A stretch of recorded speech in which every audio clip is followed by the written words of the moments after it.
वृंदावन विहारी लाल की जय। राधा रानी की जय। श्री गुरुदेव भगवान की जय। श्री राधे राधे। भक्ति प्रश्नोत्तरी कार्यक्रम प्रारंभ किया जा रहा है। आइए हम भक्ति संबंधित प्रश्नों को श्रवण करें। श्री राधे राधे गुरु जी, आपके श्री चरणों में कोटि कोटि दंडवत प्रणाम। प्रश्न है, आपने श्री नागरीदास जी का चरित्र सुनाया था, कृपया एक संशय दूर करें कि श्री हित हरिवंश महाप्रभु के शिष्य श्री नागरीदास जो किशनगढ़ से थे वो थे अथवा कोई और थे। श्री हित हरिवंश जी के शिष्य श्री नवल दास वैरागी जी के चरित्र पर भी प्रकाश डालें। राधे राधे। प्रश्नोत्तरी कार्यक्रम में चरित्र नहीं सुनाए जाते, चरित्रों को विस्तार से अलग सुनाया जाता है और एक नाम के कई संत हमेशा होते आए। जैसे सूरदास 3 हुए, मदन मोहन सूरदास बिल्लो, और वो सूरदास जो दक्षिण भारत वाले थे बिल्लो मंगल, और एक सूरदास जी जो नेत्रहीन जन्म लिए थे। ऐसे ही एक नाम के बहुत से, तुलसीदास जी एक दक्षिण भारतीय हुए, एक उत्तर भारतीय हुए, नागरीदास 3 हुए। अब तीनों में से आप 1 या 2 सुने होंगे, आप तीनों का चरित्र सुनिए तब आपके समझ में आ जाएगा। श्री राधे राधे। प्रश्न गुरु जी, महाराज जी मैंने अभी तक 9,85,000 नाम लेखन कर चुका हूँ। आपकी कृपा से इस सप्ताह 10 लाख नाम लेखन पूरा हो जाएगा। दीक्षा के लिए कोई दिन आप बता सकते हैं? बहुत मेहनत किया आपने, बहुत अच्छा किया। नाम लेखन लालशाही से करना है, जो अभी तक नहीं ध्यान दिया हो तो आगे ध्यान देना। वैसे दीक्षा गुरु पूर्णिमा में होगी। गुरु पूर्णिमा 29 जुलाई को है, लेकिन आपका लेखन कार्य और लोगों से अच्छा है, ज़्यादा लिखा आपने। आपके पास कोई व्यस्तता अधिक हो तो अन्य समय में भी हो सकता है। सर्वोत्तम तो यही रहेगा कि गुरु पूर्णिमा में ही आप दीक्षा लें, एक दिन पहले आना होता है। राधे राधे। ग्रेटर नोएडा से गुरु जी, इनका प्रश्न है, महाराज जी मैं आपकी प्रश्नोत्तरी और मैं और मेरे पति हर रोज सुनते हैं। आपसे नाम लेखन की प्रेरणा मिली है। युगल नाम मेरे 1.5 लाख हो चुके हैं। उसके बाद मैंने पूछा तो आपने कहा कि सिंगल नाम राधा नाम लिख सकते हो। सिंगल नाम भी 2 लाख हो चुके हैं। वात्सल्य भाव में लड्डू गोपाल की सेवा करती हूँ। गुरुदेव प्रश्न है मेरे कि नानके वाले मरने पर हम लड़कियों को बरसी पर रुपए और फल फ्रूट देकर विदा करते हैं, तो क्या यह लेने पर हमारा पुण्य नष्ट तो नहीं होता, जबकि हम खुद भी दादी नानी बन गई हैं। भोजन तो खा पी लिया खूब, पर उन रुपयों का क्या करें? आपको कहीं लेना पड़ता, दान लेना पड़ता है इनको। ये नानके वाले मतलब से लिखा हुआ कि नानके वाले मरने पर हम लड़कियों को बरसी पर रुपए और फल फ्रूट देते हैं, तो वो तो खा लिया, लेकिन पैसे का क्या करें? पैसे आपको किसी धर्म के कार्य में खर्च कर देना चाहिए। जैसे गाय को हरा चारा खिला दो, भूखों को भोजन करा दो, पानी कहीं पिलाना वहाँ खरीद के पानी पिला दो। अब तो बोतल की रिवाज हो गए, नहीं, बिस्लेरी की बोतलें खरीद लो छोटी छोटी, उसको पानी को पिला दो। घड़ा वाला तो खोजते नहीं लोग। उसमें असुविधाएं भी होती हैं, पैक बंद होता है। और यदि भोजन आपको कराया गया है, आपको लग रहा है कि फ्री में नहीं करना चाहिए, तो वहाँ आप और दे दो, जितने का भोजन उससे ज़्यादा खर्च कर दो, दे दो। वो नहीं लेते हैं तो दूसरी जगह खिला दो। राधे राधे। महाराष्ट्र से गुरु जी, इनका प्रश्न है, मेरी बेटी हॉस्पिटल में रहती है पढ़ने के लिए। वो वहाँ कुछ नियम का पालन नहीं कर सकती है। बेड पर ही सोना होता है, तो हनुमान चालीसा कैसे पढ़े? अपवित्र अवस्था में पढ़ सकते हैं क्या? और कहीं भी बैठकर हनुमान चालीसा, क्योंकि मैं एक ही वहाँ पर एक ही बेड मिला है सोने बैठने के लिए, तो अ, मतलब कैसे पवित्र अपवित्रता का ध्यान रखें और कैसे मतलब नियम का पालन कर सकें और हनुमान चालीसा का पाठ कैसे कर सकते हैं? देखो, बड़ा अस्पताल में तो अधिकतर हनुमान जी की कहीं न कहीं मूर्ति या फोटो होती है, तो उनके सामने खड़े होकर हनुमान चालीसा का पाठ कर लो, यदि याद है तो। पुस्तक लेकर भी कर सकते हो। खड़े होकर नहीं कर सकते हो तो जमीन पर बैठ जाओ। जमीन पर आपको साफ सुथरा नहीं लग रहा तो कोई कंबल का आसन बिछा लो, ऊनी आसन, तो दोष नहीं रहेगा। जिस पर मरीज लोग लेटते हैं आपको उस पर नहीं करना चाहिए। आप जमीन पर बिछा लो आसन, उस पर बैठ करके करो आराम से, तो कोई दोष नहीं लगेगा आपको। राधे राधे। इनका दूसरा प्रश्न है, जिनके कर्म अच्छे हैं पर वो मांस खाते हैं उनकी क्या गति होगी, और जिनके कर्म भी अच्छे नहीं हैं और मांस मछली नहीं खाते हैं तो उनकी क्या गति होगी? खाना भी तो कर्म ही हुआ। अब गंदा खा रहे हो तो कर्म अच्छे कहाँ से हो सकते हैं? आपने यही कहा कि खाते गंदा हो कर्म अच्छे हैं, तो गंदा खाना तो गंदा कर्म हो गया, अच्छा कर्म कहाँ से हुआ? हाँ, यदि किसी को ज्ञान नहीं है और ज्ञान न होने के कारण वो गंदा खान पान करता है, किंतु और सब काम अच्छे करता है। जैसे गीध जटायु की बात है, गीध अधम खग आमिष भोगी, गति दीनी जो जाचत योगी। जो योगियों के द्वारा गति मांगी जाती प्रभु से, वो गति भगवान ने उससे भी उत्तम। श्यामगात विशाल भुजचारी, स्तुति करत नयन भर बारी। चतुर्भुज हो गया गीत जटायु।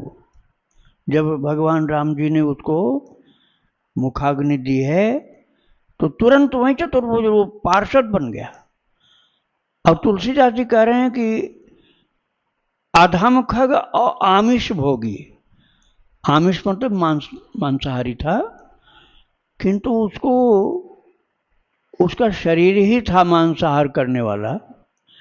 गीध का शरीर तो मांसाहार ही करता है, लेकिन सत्संग के कारण उसको ज्ञान था कि कर्तव्य क्या करना चाहिए। तो एक महान कर्तव्य करने के कारण उसके आहार का प्रभाव नहीं पड़ा उसके ऊपर। आहार का दोष थोड़ा था, लेकिन उसका अनंत गुना महान पवित्र पुण्य का कार्य था। इसलिए जैसे गंगा जी की नदी पूरी बह रही है, अब उसमें गंदगी से गंदगी, भारी गंदगी थोड़ी सी किसी ने डाल दिया, गंगा जी में कोई असर नहीं पड़ेगा। ऐसे ही उनका पुण्य जो था महान गंगा के समान था, और उनका आहार थोड़ी सी गंदगी के बराबर था। तो आप अनजान में यदि गंदगी खा रहे हो तब तो क्षम्य हो जाएगा, लेकिन जानकारी हो गई और तब भी कह रहे हो नहीं हम तो मांसाहार ही करेंगे, तो भजन में साधना में आपकी बाधा बहुत बड़ी है, उसको छोड़ना ही चाहिए। छोड़ दोगे तो साधक हो जाओगे। राधे राधे। सहारनपुर से गुरु जी, इनका प्रश्न है, शरीर के किस द्वार से आत्मा प्रवेश करती है, ब्रह्मरंध्र से अथवा मूलाधार से? कृपया मार्गदर्शन करें। आत्मा प्रवेश नहीं करती, आत्मा पहले से साथ ही साथ आती है। ऐसा नहीं कि पैदा हो जाता है जीव तब आत्मा प्रवेश करती है, निकलती है ये कह सकते हो। निकलती तो है, मनुष्य मरेगा तो आत्मा निकल जाती है, जीवात्मा निकल जाता है, लेकिन जन्म लेने के समय तो माँ के पेट में ही जीवात्मा साथ में शरीर के अंदर ही बैठ कर आती है। हाँ, जब मरता है तब उसकी अधिकतर सामान्य लोगों की जो जीवात्मा होती है, जो पापी ज़्यादा हैं, तो मलमूत्र के द्वार से निकलती है। लेकिन भक्त लोग हैं तो भगवान का नाम बोलते हुए मुख खुला रह जाता है, मुख खुला रह जाता है और मुख के रास्ते निकलती है। कोई ध्यान मग्न ज़्यादा रहता है तो नेत्र उसको खुले रह जाते हैं, नेत्र के मार्ग से जीवात्मा निकलती है। और यदि कोई अष्टांग योग में सिद्ध है तो ब्रह्मरंध्र का भेदन करके निकलती, जोर से कपाल फटेगा और उससे आत्मा निकल जाती है। तो सभी का एक जैसा नहीं है। तो जीवात्मा का जब मरण होता है जीव का, तो शरीर के मरण के समय जीवात्मा निकलती है, बाहर हो जाती है, किंतु अंदर घुसने के लिए नहीं कोई जरूरत पड़ती। वो जीवात्मा की बॉडी की संरचना के साथ साथ ही गर्भस्थस्यैव देहिना, गर्भ में जब जीव आता है तभी उस देह में देही का प्रवेश साथ साथ हो जाता है। राधे राधे। इनका दूसरा प्रश्न है, भगवान के भोग में सरसों का या रिफाइंड का कौन सा तेल का इस्तेमाल करना चाहिए? बहुत से लोग कहते हैं रिफाइंड शुद्ध है, बहुत से लोगों का कहना है कि सरसों तेल मिलावट होती है। कौन सा इस्तेमाल कर सकते हैं भोग के लिए? तेल जो भी फैक्ट्री में बने होंगे यदि रिफाइंड हैं तो केमिकल तो यूज होगा ही होगा। अब कोई वो कोलू वाला तेल तो मिलना नहीं, लिख भले दिया जाए कोलू वाला तेल, लेकिन लिखा ही मिलेगा। कोलू से कौन निकालता है? एक्सपेलर होंगे तो अब आप अपने सामने निकलवा लो, जो चीज़ का आपको निकलवाना है। रिफाइंड मत कराओ उसको, वो जैसा एक्सपेलर ने निकाला है वैसे ही अपने घर लिए चले आओ, उसको रिफाइंड मत कराओ, कोई केमिकल उसमें नहीं जाएगा। अब उसमें अपनी इच्छा अनुसार मूंगफली का निकलवा लो, नारियल का निकाल लो, और तिल का निकाल लो, सूर्यमुखी का निकाल लो, ये सभी सात्विक हैं। इनमें से जो चाहो उसको भगवान के रसोई में भी और दीपक में भी प्रयोग कर सकते हो। राधे राधे। अनुराग जी, इनका प्रश्न है, अगर मूल सिद्धांत में पूरी सहमति हो लेकिन माया की चाल के कारण कुछ आइडियाज में गुरु से छोटे मोटे मतभेद बन जाए तो क्या वह शरणागति में बाधक है, या हमें यह विचार करना चाहिए कि अगर मूल सिद्धांत में मतभेद नहीं है तो हम पहले शरणागत हो जाएं और फिर बताए हुए मार्ग पर चलते चलते आत्मसमर्पण अपने आप दृढ़ हो जाएगा? आप भक्तों का चरित्र सुनो तो गलतियां होना बंद हो जाएंगी, और श्रद्धा आपकी बढ़िया होगी ना, तो गुरु के प्रति आपके मन में खराब भाव नहीं आएगा। श्रद्धा कमजोर होने से कई बार ये गलती हो जाती है, और प्रायश्चित उसका कर लो तो निर्मल हो जाओगे, गुरु भक्ति अंदर आएगी, सब ठीक हो जाएगा। आप भगवान की भक्ति करो, भक्तों का चरित्र सुनो, भगवान का चरित्र सुनो, तो सब धीरे धीरे ठीक होता चला जाता है। एक दिन में सब नहीं ठीक होता, धीरे धीरे सब ठीक होता जाता है। राधे राधे। गीता जी हैं चंडीगढ़ से, इनका प्रश्न है, गुरुदेव, संतों के मुख से सुना है कि शिष्य का सुख दुख भी गुरुदेव के हो जाते हैं। प्रभु शरीर के भाई के परिवार का कल्याण चाहती हूँ। भाई के जीवन में बहुत दुख है क्योंकि भाभी का आचरण प्रतिकूल है। माँ और भाई का निरंतर अपमान दुख मुझसे देखा नहीं जाता। जानती हूँ भाभी का यह व्यवहार सब कर्मों को और प्रारब्ध के कारण ही है। भाई बहुत अच्छे व्यवहार का, सबका भला करने वाला ही है। गुरुदेव, माँ और भाई सुखी हों और केवल भाभी के अच्छे व्यवहार से होगा। भाभी कुछ भी पूजा पाठ नहीं करती और न करेंगी न मानेंगी। 25 साल से समझा रहे सब उनको। आपकी कृपा से मैं भाई के लिए कुछ भी करूंगी। गुरुदेव, नाम जप पाठ जो आप बोलोगे, मुझे विश्वास है गुरुदेव, आपका कहा भगवान भी नहीं टालते हैं। राम जी तो सब दुख किस्मत बदल लेते हैं। कृपया आप अपने बच्चों की मुझ पर कृपा करके कृपया राह दिखाएं, जैसे राम जी भटकियों को राह दिखाते हैं। श्री राधे राधे। सबके लिए अलग अलग कुछ नहीं करना पड़ेगा आपको।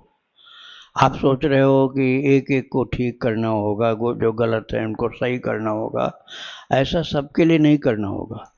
आप अपनी भक्ति तीव्र करो। तीव्रेण भक्ति योगेन यजेत पुरुषम परम। तीव्र भक्ति योग के द्वारा भगवान की भक्ति में लग जाओ। आपके अंदर जब प्रबल भक्ति का प्रताप उत्पन्न होगा, प्रभु से प्रेम उत्पन्न होगा, तो आपके निकट में आने वाले धीरे धीरे अपने आप सुधरते जाएंगे। और उन लोगों को जो कि ज़्यादा गड़बड़ आप लग रहे हैं, उनको ज़्यादा अपने पास में मत बैठने दो। सत्संग में बैठा हो, कीर्तन में बैठा हो, फालतू वार्ता करने के लिए मत बैठाओ पास में। और अपनी भक्ति को शुद्ध रखो। नियमित रूप से भक्त चरित्र सुनो, भगवंत चरित्र सुनो, भक्ति करो। धीरे धीरे आप ठीक हो जाओगे। निराशावादी मत बनो, आशावादी बनो। राधे राधे। मोहन जी हैं, इनका प्रश्न है रामचरितमानस के अरण्य कांड में नारद जी ने राम जी से कहा राम सकल नामंते अधिका, लेकिन कुछ शास्त्रों में कहा गया है कि भगवान के सभी नाम समान होते हैं, तो इन दोनों बातों में क्या सही है? बात दोनों ही सही है, लेकिन ये प्रेम की बात है। प्रेम की बात कुछ अलग ही होती है। महाप्रभु चैतन्य ने कहा है नाम नाम कार्य बहुधा निज सर्वशक्ति तत्रार्पिता नियमित स्मरणेन काल। निज सर्वशक्ति तत्रार्पिता, अपनी संपूर्ण शक्ति भगवान ने हर नाम में डाली। संपूर्ण, ऐसा नहीं बंटवारा किया, संपूर्ण शक्ति हर नाम में, अर्थात सब बराबर हो गए। संपूर्ण शक्ति हर नाम में तो बराबर हो गए। अब किसी को कोई नाम प्रिय है, किसी को कोई नाम प्रिय है, तो उसके लिए वो ज्यादा शक्ति संपन्न हो जाता है तो बराबर शक्ति वाला, लेकिन उनकी प्रीति के अनुसार जिस नाम में प्रियता ज्यादा होती है, उस नाम में प्रेम की अधिकता के कारण उनको शक्ति अधिक प्राप्त होती है। राधे राधे। नारद जी का भी ऐसा ही था। नारद जी का राम नाम में प्रेम था, ऐसी पुरानी घटना घटी थी। श्राप दे दिया था भगवान को नारद जी ने कि मोर श्राप कंकरि अंगीकारा सहत राम नाना दुख भारा। अरण्य कांड में लिखा है कि मेरे प्रभु जो मेरा श्राप ग्रहण करके जंगल के दुख उठा रहे हैं, तो मैं जा करके उनसे विनती करूं कि प्रभु आपने ये रूप धारण किया, राम रूप, और वो श्राप ही मेरा श्राप कारण बना, तो मेरी प्रार्थना है कि आपका राम नाम सर्वाधिक शक्ति संपन्न हो जाए।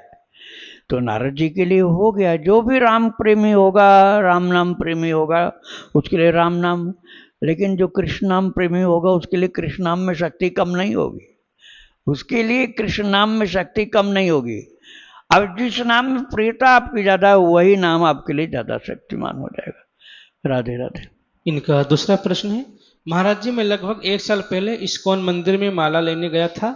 वहां रहने वाले ब्रह्मचारी जी ने स्नेहवश मुझे माला दे दी और उसका कोई धन नहीं लिया, क्योंकि मैं मंदिर में सेवा करता रहता था। तो क्या इसमें कोई अपराध लगेगा? मैं तब से ही उसी माला से 4 माला हरे कृष्ण महामंत्र की और 64 माला राधा कृष्ण इस युगल नाम की कर रहा हूँ, तो क्या उसका फल मिलेगा? उनको भी मिलेगा थोड़ा, आपको ज्यादा मिलेगा। उन्होंने आपको भक्ति में लगाया, इसलिए कुछ लाभ उनको मिलेगा उसका, किंतु आप मन से चाहते हो कि इसकी बराबरी हो जाए, तो फिर आप कुछ अपनी ओर से खर्चा कर दो। माला का पैसा नहीं दो, कभी कुछ उनको नाश्ता पानी करा दो, भोजन करा दो, कोई वस्त्र भेंट में कर दो, तो वो जो माला का पैसा आपने नहीं दिया है वो इस तरह से भरपाई हो जाएगा। तो फिर वो हिस्सा जो उनको मिल रहा है उसमें बाधा जो आपको पड़ रही है वो बाधा नहीं होगी। राधे राधे। इनका आखिरी प्रश्न है महाराज जी, मैं 4 माला महामंत्र की करता हूँ और 64 माला युगल नाम राधा कृष्ण की करता हूँ। क्या यह सही है? क्योंकि राधा कृष्ण नाम जप करते हुए इस नाम का स्मरण अच्छे से हो जाता है, इसलिए मैं युगल नाम का जप अधिक करता हूँ।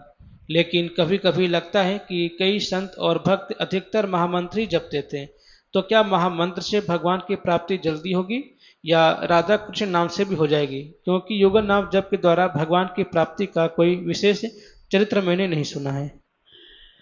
नाम में कमी नहीं है, अपने भाव में कमी होती है। नाम में बिल्कुल कमी नहीं है, आप संदेह मत करो। अब मैं आप राधा नाम की बात मैं आपको थोड़ा सा बता रहा हूं। केवल बरसाना में राधा नाम कीर्तन होता था, अब से 1000-2000 साल पहले, और पुराणों में तो खैर मिलता है, लेकिन प्रचलन और जगह इतना नहीं था, बरसाना में होता था। अब इसके बाद श्री हनुमान प्रसाद पोद्दार जी महाराज बरसाना आने लगे जब, तो उन्होंने अपनी गीता वाटिका में चालू किया, लेकिन कल्याण में नहीं देते थे। कल्याण में जो उपदेश या उनके या और किसी के, उसमें राधा नाम कीर्तन नहीं आता था। राम नाम कीर्तन, हरे राम हरे कृष्ण, सीताराम कीर्तन, राधे श्याम कीर्तन, यही आता था। अब उन्होंने अपने गीता वाटिका में बरसाना की तरह से राधा नाम कीर्तन शुरू किया। अब प्रचार खूब है, हर जगह होता है। तो अब देखो, जैसे अब मान लीजिए रास मंडली है, रास मंडली में माखन चोर, कन्हैया, दारी के, न जाने क्या क्या बोलेंगे। अब जो नहीं सुना होगा, अरे भगवान को ऐसा बोलते हो, भगवान को ऐसा बोलते हो।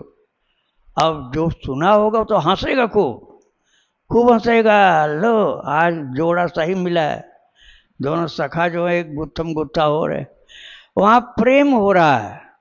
और अनजान आदमी को लगेगा अशिष्टता कर रहे हैं लोग, अनजान आदमी को लगेगा अशिष्टता कर रहे हैं, ठीक नहीं, ऐसा नहीं करना चाहिए। भगवान को कहीं ऐसे धक्कम किया जाता है? ये तो धक्का मुक्की करते हैं, पीठ पर गिरा देते हैं, पीठ पर लादते हैं, गिराते हैं। अब वो सखा भाव है, लेकिन जो सखा भाव जानेगा उसी को तो आनंद आएगा। अब सेवक स्वामी वाला भाव होगा और कृष्ण को अपनी पीठ पर बैठाओ ये तो चलेगा, लेकिन तुम कृष्ण की पीठ पर यदि बैठ गए तो स्वामी सेवक भाव वाला बहुत नाराज होगा। ये क्या बात है, तुम भगवान की पीठ पर बैठ गए। और श्री दामा जी बैठ जाते हैं भगवान की पीठ पर, श्री दामा जी बैठ जाते हैं, और उसमें सखा भाव वाले खूब हंसते हैं।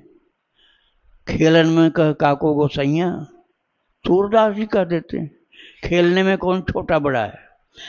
तो ये रस की बातें जो होती हैं, जहाँ तक आपको ज्ञात है वहाँ तक आपके लिए उपयोगी है, और जिनको नहीं पता है उनको अटपटा लगता है। किंतु ठाकुर जी तो सर्वज्ञ हैं, ठाकुर जी के यहाँ कोई भेद नहीं है, वो तो सर्वज्ञ हैं। तो वो तो प्रेम में उसके भाव को समझ करके आनंदित होते हैं। आप भगवान के भाव को, अपने भाव को अलग अलग मत समझिए, वो आपके भाव को जानते हैं, इसलिए वो कभी बुरा नहीं मानेंगे। जैसे बने उनके साथ खूब खेलो, खूब लीला करो। और गाली भी तो दी जाती भगवान को जनकपुर में, जनकपुर में भगवान को गाली दी जाती है। और शिशुपाल गाली दे तब तो उसको मारने की तैयारी की जाती है, वहाँ हंसने की जगह क्रोध आता है। तो भाव ही मुख्य होता है। श्री राधे राधे। सदगुरुदेव भगवान के चरणों में सादर प्रणाम। श्री राधे। भगवान मैं मथुरा में मधुवन क्षेत्र में रहता हूँ। मथुरा में मधुवन क्षेत्र, मधुवन क्षेत्र, मधुवन जी, ध्रुव जी का जो वहाँ पे मंदिर है। हाँ मधुवन है जी, उसको महोली बोलते हैं आजकल। जी, महोली के पास में, महोली गांव के बगल में जी। तो वहीं रहते हैं आप? जी हाँ, वहीं पे। अच्छा अच्छा। तो वो बहुत अच्छा क्षेत्र है, मतलब काफी हाँ, भजन में ध्रुव जी की तपस्थली है। जी जी। तो भगवान वहाँ पे जैसे कभी कभी मैं परिक्रमा लगाता हूँ, तो परिक्रमा के रास्ते में कभी कभी भगवान का विग्रह टूटा फूटा ऐसे इस तरीके से या ऐसे लोग रख जाते हैं, तो उसको देख करके थोड़ा अच्छा नहीं लगता। या फिर कभी ध्रुव जी के मंदिर में गया तो वहाँ के जो पुजारी थे उनके मुख से ऐसे बीड़ी का ऐसा महक जैसा आया। तो हमारा क्या भाव होना चाहिए इसमें, हमको क्या करना चाहिए? देखो, गुण ग्राहकता ही ज़्यादा अच्छी होती है, ठीक है। दोष दर्शन में लाभ कम होता है, हानि ज़्यादा होती है।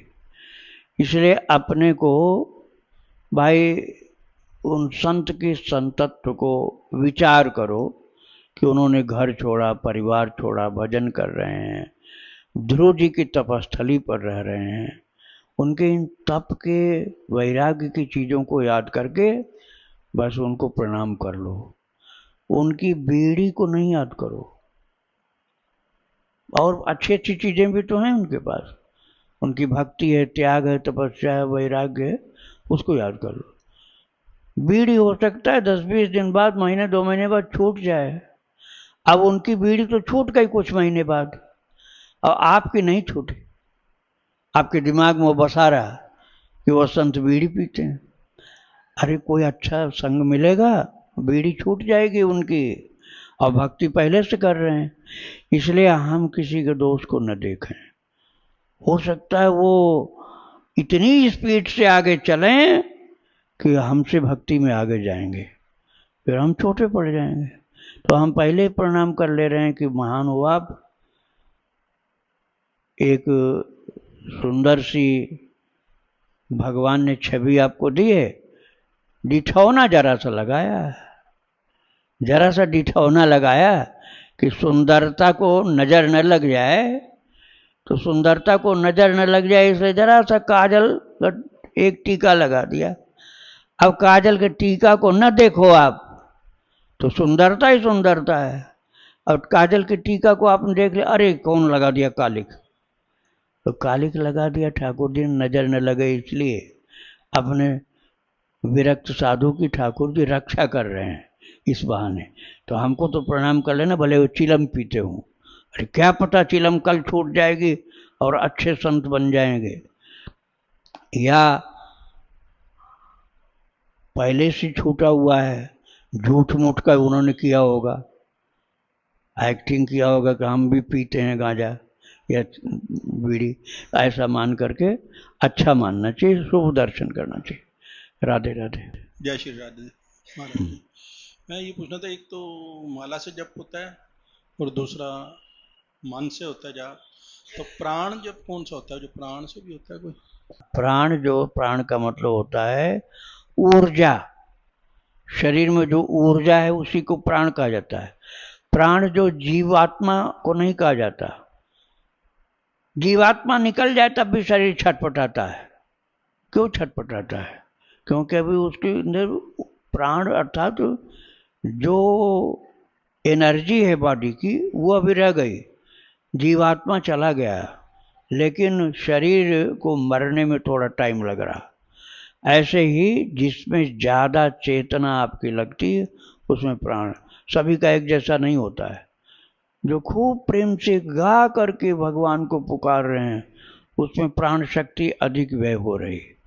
अब मन में ही ध्यान में कर रहे हैं, अजपा जप हो रहा उनका, अजपा जप हो रहा, बिना जप किए ही जप हो रहा है, तो उसमें प्राण शक्ति का व्यय सर्वाधिक कम होती, बहुत न्यून होती। किंतु योग मार्ग का वो है जप। और रो रो कर कन्हैया को पुकारो, बंद कमरे में खूब उछलो कूदो नाचो, हनुमती कीर्तन हुआ है उछल कूद वाला। इसमें प्राण शक्ति का व्यय अधिक होता है, किंतु इसमें लाभ भी है योगी के लिए। उसमें लाभ है जो मानसिक हो रहा है, अजपा हो रहा है, और भक्त के लिए जो भगवान को एकांत में पुकार करके रो रहा है उसके लिए होता है, इसमें ज़्यादा अच्छा है। तो पात्र भेद से सब अच्छा है, जैसा जो पात्र है उसके लिए वही है, अलग अलग हो जाता है। राधे राधे। राधे राधे। गुरु जी का चरण बंदन। गुरु जी हम काशी के देहात क्षेत्र के रहने वाले हैं अच्छा ठीक है। और बचपन में हमसे 2 अपराध हुए। अपराध मत बताओ, अपनी भक्ति वाली बात बताओ। नहीं सर, तो आखिरकार हमको उससे मुक्ति कैसे मिलेगी आपसे नहीं अच्छा पूछेंगे तो। अच्छा अच्छा, तो अपराध जिनके प्रति हुआ वो लोग जीवित हैं अभी? जी नहीं। नहीं है? हाँ, सुन तो ले सर। हाँ ऐसा नहीं भाई, रुको नहीं। हाँ हाँ, हम एक बगीचे में, मतलब थोड़ा प्रवृत्ति कुछ उदंड रही है बचपन में। एक बगीचे में आम के लिए हम गए, हमें कोई मिला नहीं पत्थर जिससे हम आम तोड़ सके, तो एक कुत्ते का छोटा सा बच्चा था, हमने उसी को उठा करके आम पर फेंक दिया और वो गिरा और मर गया। आप कितने बड़े थे उस समय? 12-13 साल के। अच्छा। और 16-17 साल के जब हम थे तो एक बुजुर्ग महिला के बहकावे में आकर के 2-4 रुपए के लालच में पड़ करके हम, एक मंदिर था, उस मंदिर से सोने की आंखें लगी थी, वो निकाल करके उस महिला को दे दिए। आगे सुने सर, हाँ जोड़ रहा हूं, सुन ले। चलो बोलो। मेरी एक आंख की रोशनी जा चुकी है उस घटना के बाद? हाँ, वो तो 15-16 की उम्र में हुआ है। अच्छा। मेरी एक आंख की रोशनी जा चुकी है। और हमने अपने यहाँ वो भगवती जी के मंदिर पर जो 7 होता है, 7 शीतला माता की 7 मूर्ति पिंडी होती है, अच्छा। उस पर हमने आंखें बनवा के हम्म। सब पे लगवाई। हम्म। मैं चिकित्सा सेवा क्षेत्र से जुड़ा हूँ, हम्म। तो क्या मेरा अपराध खत्म हो गया या अभी मेरे साथ लगा है? वो सोना जो था वो कहाँ गया? वो उस महिला ले गई। दे दिया उसको? हाँ, वो महिला ले गई। उसने ही आपसे करवाया था ये काम? हाँ, अच्छा, तो उसमें कुछ आपका लेन देन नहीं था सोने नहीं, में? हाँ। उसने मुझे 5 रुपए दिए थे। 5 रुपए दिए थे? जी। अच्छा, चलो, उसने फिर चालाकी से काम किया। उसमें दोष आपका कम था, उसका ज़्यादा था। उस महिला का दोष ज़्यादा था। उसने तो आपको बहका के 5 रुपए दे के ये सोने की चोरी कर ली, तो चोरी का दोष उसको ज़्यादा लगा। हेल्प जो आपने किया ऐसे काम में, वो हेल्प आपका वही अपराध हो गया। किंतु आपकी उम्र 15-16 साल थी ना, जी। तो ये नाबालिग अवस्था की गलतियां हैं। और एक तो बालपन की गलती है जो 12 साल की आप बता रहे थे, फिर कुत्ते की पिल्ले वाली। हाँ। तो ये गलती तो है, ऐसा कभी दोबारा तो आपने किया नहीं। जी नहीं। अब आप रात दिन भजन करो, रात दिन भजन करो, ठीक है? और कुत्ता पालना नहीं। कुत्ता कहीं इकट्ठे होते हों तो वहाँ उनके खाने की चीज़ जैसे बिस्किट है या रोटी है, वो डाल के वहाँ से चल दिया करो। उसको गोद में बैठा के मत खिलाओ, न उसको घर में रखो। उसको वहाँ डालो खूब ज़्यादा मात्रा में कि लड़ाई भिड़ाई उनकी न हो, खूब खाएं वो और चल दो। ऐसा 15 दिन कर लो तुम। कुत्ते की पिल्ला की जगह बड़ा कुत्ता हो तब भी कर लो। लगातार रोजाना रोटी या बिस्कुट या ब्रेड, और उसके बाद वहाँ रुको नहीं और न कुत्ते को घर में ले आना। ये कार्य कर लो। उस समय राम नाम कीर्तन करते रहना। जब ये उनको खिलाना तो राम नाम कीर्तन करते रहना, और कोई बात मत बोलना। किसी दूसरे को साथ में मत रखो, और रखो तो उससे बात मत करो, ठीक है? और भगवान का खूब कीर्तन करो, खूब भजन करो, जप करो, और भक्तों का चरित्र सुनो, भगवान का चरित्र सुनो। आप इन दोनों दोषों से मुक्त हो जाओगे। आप चिंता मत करो। ऐसा कोई अपराध आपने नहीं किया है जो जानबूझकर आपको करने का दोष लगे। आप ज़्यादा घबराओ नहीं, आप भक्ति करो, ये सब समाप्त समझो। राधे राधे। वृंदावन बिहारी लाल की जय। राधा रानी की जय श्री गुरुदेव भगवान की जय। श्री राधे राधे।